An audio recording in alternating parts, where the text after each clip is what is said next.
Well, good morning. I see Dave Belay's there. I usually don't get too much activity, Dave, in the morning, but this will be a good video for you too, my friend. You're a smart fella. It's nice to see you. I hope all is well. But this video is the Council of Chiefs meeting that happened here over the last couple days. I put in for it. Of course, I was rejected by National Chief Roseanne Archibald. More than that, she had me blocked and deleted on Twitter, as well as the UNSC P5, all 5 reps. Bad, terrible move, a crown move by much in corruption for treaty Indians, unceded Indians. It's no stretch that would happen, and my good friend Leslie Manook, Treaty 6, another smart fella. He very knowledgeable in Indian affairs and loves to get into it. Very passionate man. I enjoy him. A great man of action from Treaty 6. Good following too, and he messaged me. Not going to get into the depths of all of that, but he does want a quick rundown of the Crown Colonial Power. And I just have to backtrack over the Council of Chiefs. So Leslie and all treaty Indians, I tagged Tina and Ian in this, as well as Suzette Powder. She's another Métis, and she's very passionate, very smart lady too, as educated as you, Dave Belay. And she was also an MLA candidate for me in 2019. So the Council of Chiefs is represented by 661 chiefs. That includes the 10 regional chiefs, the national chief, and an executive council, which I believe is made up of chiefs as well, 2 chosen. And what was the participation over the last 2 days of resolutions? 41, meaning disenfranchised treaty Indian chiefs and unceded chiefs came out to a low percentage. More than 620 didn't participate, which is what I call the illusion of democracy. If you think that this is only an Indian problem in Canada, think again. It is the exact same problem with the unions. For in Canada, unlike the United States of America, in Canada, they are built exactly the same as the Indian Act. So I'm not ignorant as a white guy. I understand exactly why the overwhelming need to walk away. I also had the great privilege of 2019 as a provincial registered party to meet with all the chiefs, all 49, before meeting the national chief on an invite from a treaty Indian to participate in that. And I learned that what the chiefs want and what the regional chiefs want are 2 different things, especially the national chief. And that's what brings us in to crown colonial corruption the way it really is in Canada, the overwhelming problem that we as all Canadians, and absolutely in this post, treaty Indians face, especially none other than the chiefs themselves. And I can tell you all this, the 2-day event that I participated for the 2019 election, what I got from all 49 chiefs in Alberta and what I got from the national chief were 2 different things. And it was 2 days. My first day was so powerful with all the chiefs. I spoke up, I talked, and I addressed them, and I guess that's a big no-no, but they were willing to accept that. I guess it was my bad. I learned, and I corrected myself in the second day. I always learn as I go, and the second day under the national chief, the chiefs were addressing me, and they would look directly at me as they made their statements to the national chief, even though they're in that sacred circle and I'm outside of that. But many chiefs, after engaging me in the first day, would turn as they're in that circle and face me directly and address me directly. So I know that was hugely impactful for all Treaty 6, 7, and 8, 4, 10 participants there, and some of the Métis. It was impactful for me and for all the participants, and they got my presentation.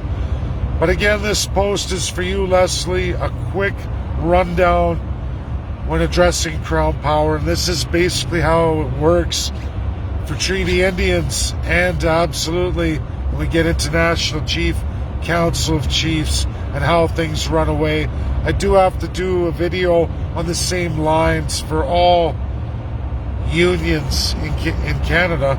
Absolutely have to break down them all and show them how the Indian Act has been made, as it was such a whopping success for the Crown, and how it has delivered them into such dire straits and absolute lack of democracy, and how resolutions pass whether the membership likes it or not, whether Treaty Indians like it or not. It's the same system, because yours was built first and such a terrific model for the Crown to usurp the fundamental rights of all Treaty Indians, and they applied it all over Canada in many institutions. First to feel it were the unions, and that's why there's always a close relationship with local unions and absolutely Treaty Indians themselves. But that's for another video. Again, I'm rambling off. So Crown, it works like this. According to our Constitution in Canada, the Crown Power belongs, as it's introduced in the preamble, to absolutely the monarch, Queen Elizabeth II, all of her successors in the royal family. That's where we give all our power to. That power was removed absolutely in 1945, legitimately removed absolutely in international binding law in 1948, ratified in 1952 in Canada. It's found in the Atlantic Charter of 1941, agreed to by King George VI. I have all the original documents signed and stamped. I'm the first Canadian of the third class to ever bring that forward and make that public. That was given to me by the highest legal institutions in the United Kingdom. So what does that mean? It means that the power was transferred to all Canadian politicians. Specifically now, according to our Constitution, as you go through the components of the 1867 Constitution, all the way through the changes made in 1982 with the Charter and the executive power changes, it does not matter. You will find all the powers in both overlaps. Does not matter. They give the absolute crown to Governor General. That is your Majesty. The Governor General appoints and oversees all lieutenant governors. Now, the 10 regional chiefs, there are 10 regional lieutenant governors. That's the system. The chiefs are built exactly into the Crown model of colonialism, the colonial 1867 model of our Constitution. Re-signed. It was made in 1982, ratified in 2013 by Her Majesty Queen Elizabeth II. Why did she wait so long? Because the Crown power of Governor General and Prime Minister had to agree to the Charter of the Commonwealth 2012, signed December 9th, 2012, giving all international law back to the royal family. That's how Canada got it ratified, everybody. That's how Indians are being monumentally abused again in pure genocide. It's how it's done regionally. the regional chiefs help. Treaty chiefs have given up. Those 661 attached have given up in democracy because that power since 2012 and absolutely in 2013 has been transferred to them. They accept the crown. Governor General will make sure everything they do passes and goes through. There is no power of the Supreme Court to help any of the 661 chiefs. They are voiceless, powerless, even though named there. They could bring all the resolutions they want. They will never be passed. There are only 10 regional chiefs, the national chief, all crown sworn, crown empowered, exactly the same as the Constitutional Act says for the power of Canada. So you have a Governor General, Leslie Manouk. The Governor General has full authority over all the courts in Canada, the highest courts, which is the Supreme Court, Court of Last Chance. And in the provinces, that's the Superior Court, the Court of Last Chances for the provinces. That's your resolutions on property rights. So your superior courts are usurped by lieutenant governors, ordered by the ultimate majesty, because their majesty too provincially under Section 92 of the Constitution, which is what empowers those 10 regional chiefs as well too through the Indian Act. There's no democracy for any Canadians. There's no democracy for any Treaty Indians. It's an illusion of democracy. This is the Crown power. Ultimately, Prime Minister and his Privy Council, which means whomever he's decided and Cabinet shuffled into that position, meaning he picks that Crown power to usurp all democracy of House in Canada, meaning your MPs are powerless too. You see what's happened here, Treaty Indians? Do you see why all those council resolutions went forward with only 41 people? Because all they really needed was those 10 regionals and whatever committee, that executive committee has to be present, whether that's 1 or 2 people, I don't know. Sounds like 41 were involved. Likely, like the unions that I've seen always in the past, like the unions, the smallest reserves who can be paid off with the most money, leaving the rest for the national chief and those 10 regional chiefs to use as they see fit. Alberta rebelled, the chiefs rebelled, and have removed Portress, so she was not able to contribute. So from the sounds of it, it's only 9 regional chiefs. I was not allowed to be present. Leslie, I'm glad you were. If you can all get as much of that Zoom, as much of it somebody recorded that, you give it to me. I can promise you this, I will bring it forward with the greatest legal minds in the world today. We will go through it outside. I promise you all this, all Treaty Indians this. I will do that outside of any of the Commonwealth countries, any of their representatives, and I will absolutely do that outside any legal experts from the Commonwealth sworn to that crown, that same crown that aims to genocide you and destroy you, just like they want to destroy the unions, which they've had a huge success rate in doing for a very long time. I know it's very scary because the unions and the Treaty Indians and many other institutions are under attack since absolutely 2013. Since Queen Elizabeth agreed to ascend the Charter of 1982. Waited all those years because she said to our elected Crown politicians, which were Stephen Harper, but it wouldn't matter because Liberals endorse it, NDP endorses it, everybody. So if you're a Labour person and you believe that Jagmeet Singh or anyone in NDP is for you, that's a complete and utter lie. You know something's wrong with your unions. As Treaty Indians know there's something wrong, which has been very wrong for a long time, but it's really been bad since 2013, and that's why. So basically the Crown power is vested in National Chief through Governor General. It wouldn't matter if it was a white person, a black person, a red person. It's an Inuit person right now, but it doesn't matter. They're first class and they're sworn to that system. They're sworn to Prime Minister. So Justin Trudeau is chief of all chiefs. He's union boss of all unions. He's master and commander of all Canadian citizens, regardless of your walk. And through Governor General, he can do anything. It's what Hitler did. He went for the equivalent of Governor General in the old build that matched Canada, a very old institution, a crown colonial institution, one of the oldest in the world.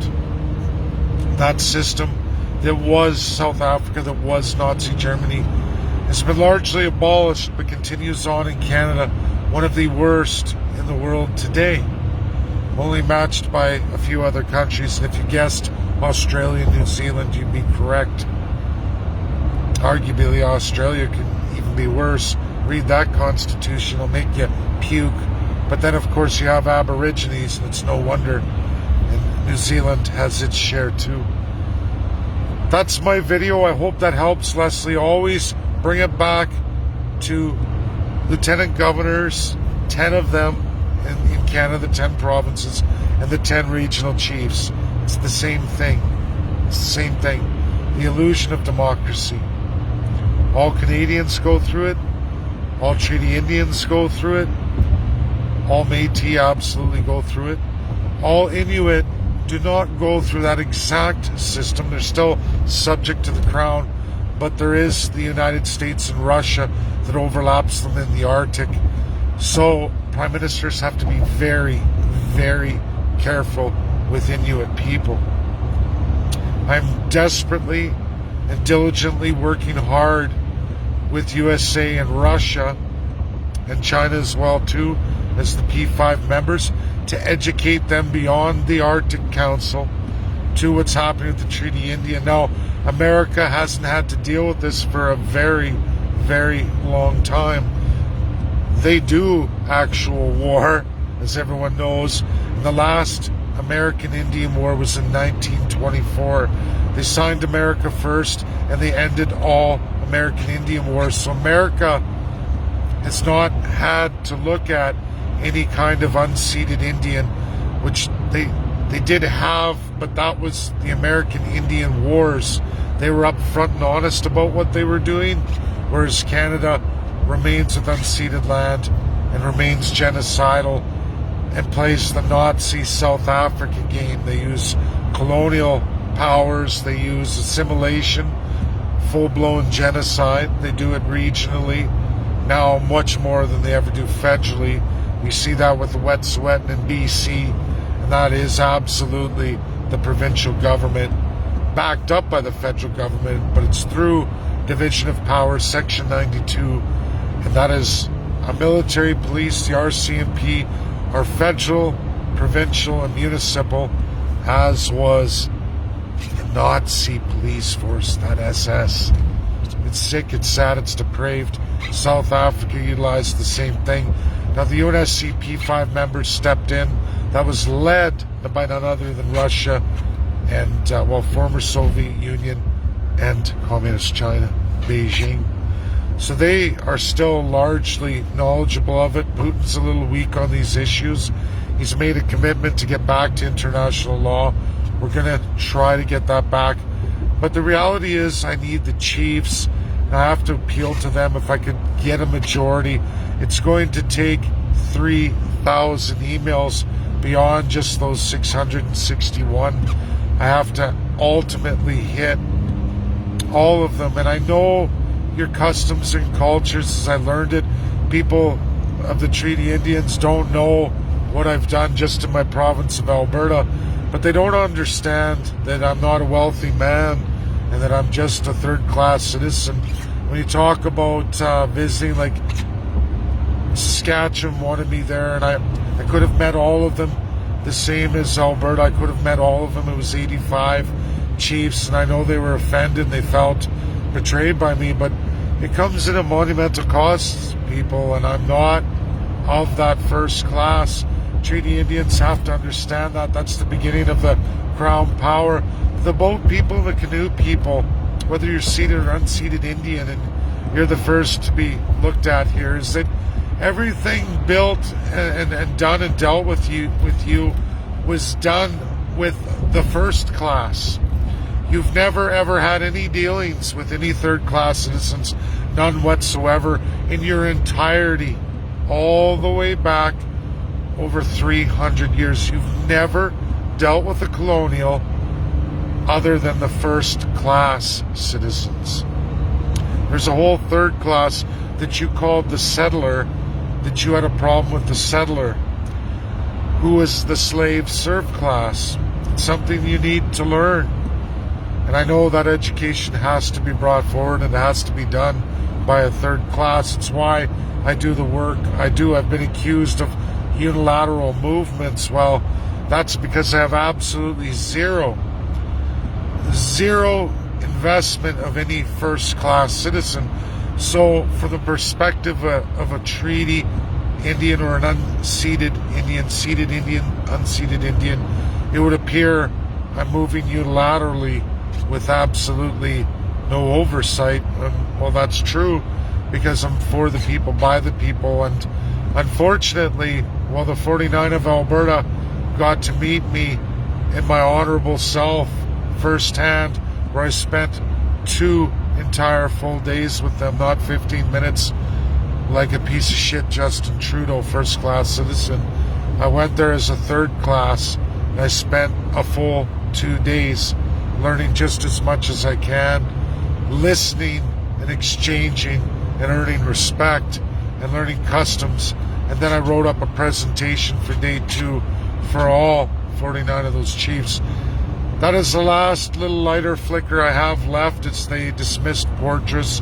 They stood up to her, and they're saying she does not represent them going forward in the Council of Chiefs. So they haven't been represented nationally in this corruption, this Crown corruption. A lot of people try to use myth or sovereignty or, oh, I'm losing the term, and you just said it, and it's monumental, and I have to hit that, Leslie, and I have to hit it for everybody right now today. It's important. Oh, the corporation. Those 3 narratives are absolutely wrong. It is only one narrative: Crown colonial autocracy based on the Constitutional Act of Canada. It is not a corporation, ladies and gentlemen. There is no sovereignty in Canada. So I am sorry, seated and unseated Indians, you have zero sovereignty. You are less in some ways and the same as the third class. Zero sovereignty, because we do not exist in the Constitutional Act of Canada. We never have and never will be. And I'm sorry that 1982, the charters are garbage in Crown colonial systems, which are called constitutional monarchies legally. They're a 900-year-old system. And in that system, there are no First Peoples, none whatsoever, and there are no third-class citizens or second-class citizens listed or respected in any charter ever. It is absolutely 100% in the hands of the monarch, which is that first-class citizen only. And the only rights are to be determined by them. They are First Peoples, which is this treaty in unseated and seated Indians. Your creator is them, according to them and their legal definitions.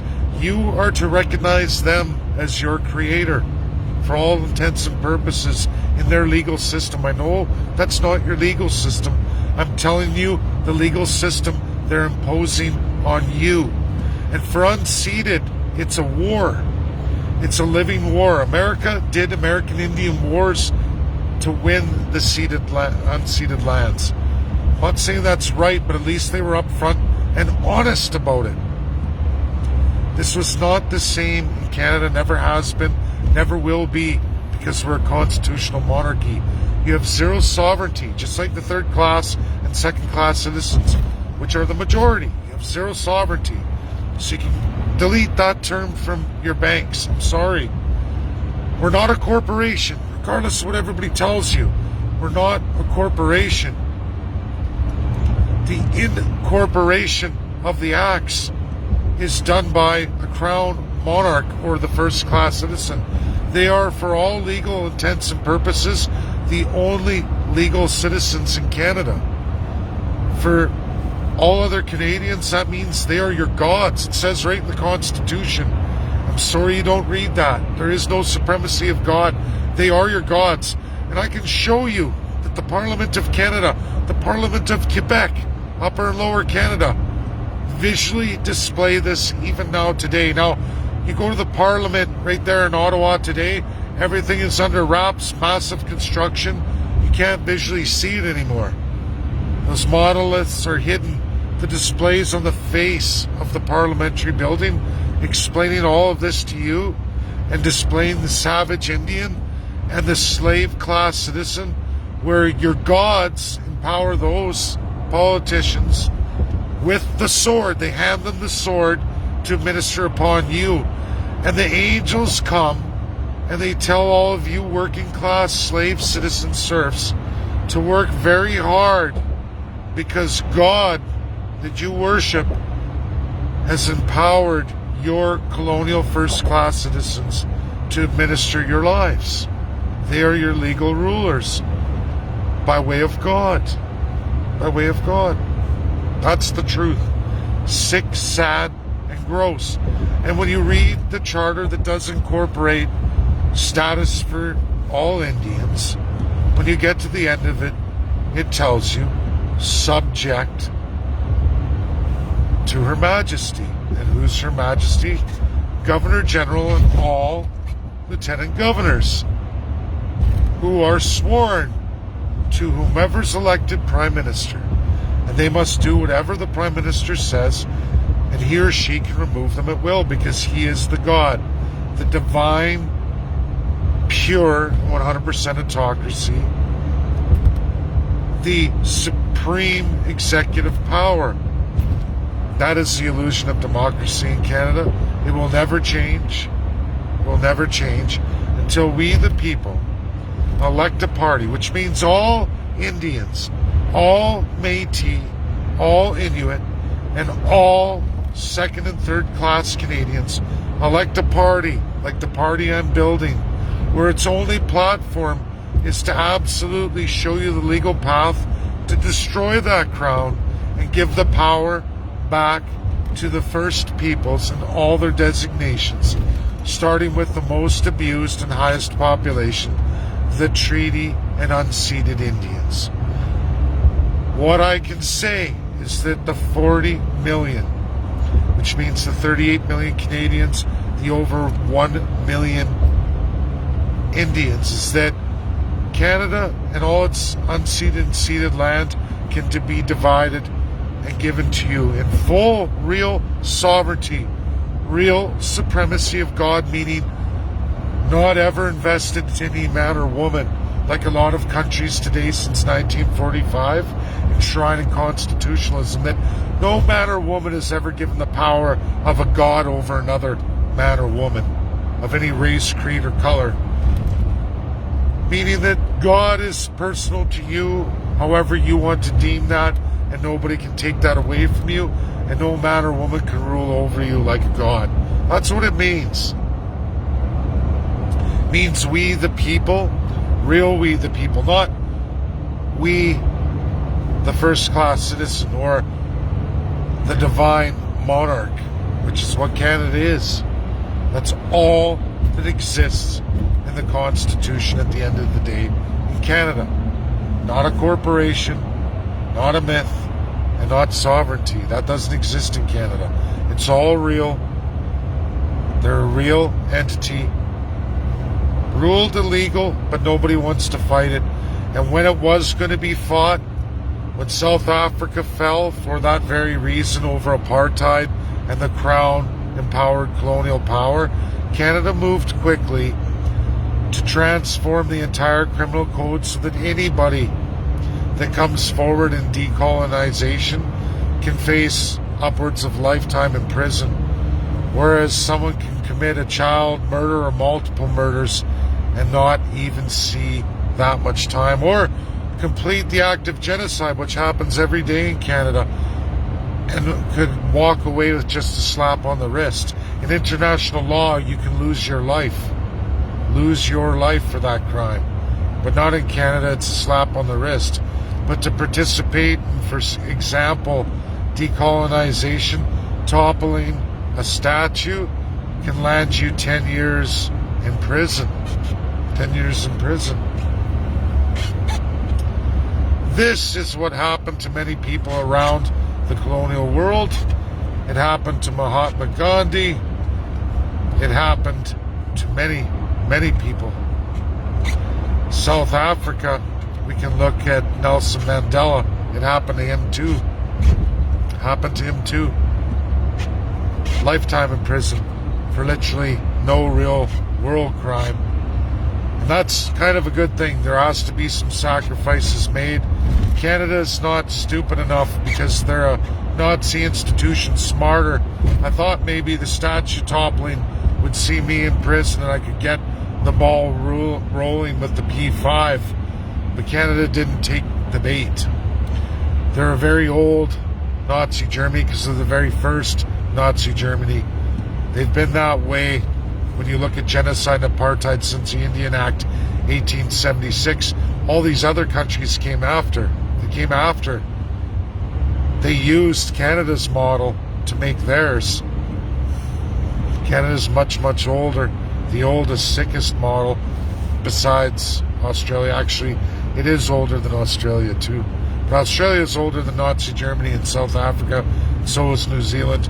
Those three are the oldest. But Canada is the first and the worst.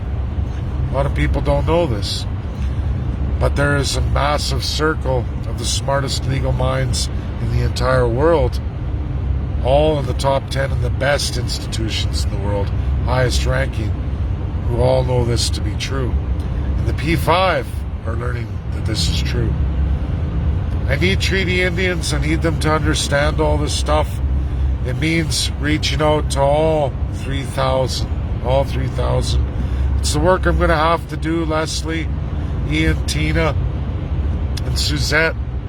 It's the work I have to do. I'm going to have to do it over the next few months, because I only have till June 28th, 2022. And I'm not saying it's impossible after that, but throwing away the UNSC P5 when they give you a window opportunity, when one presents you on the world stage, backs you up, and the other four abstain, waiting for evidence, don't veto you, that's nearly an impossible task. It's probably the greatest task I've ever completed in my life to date, with zero media, zero coverage, and very few know of it.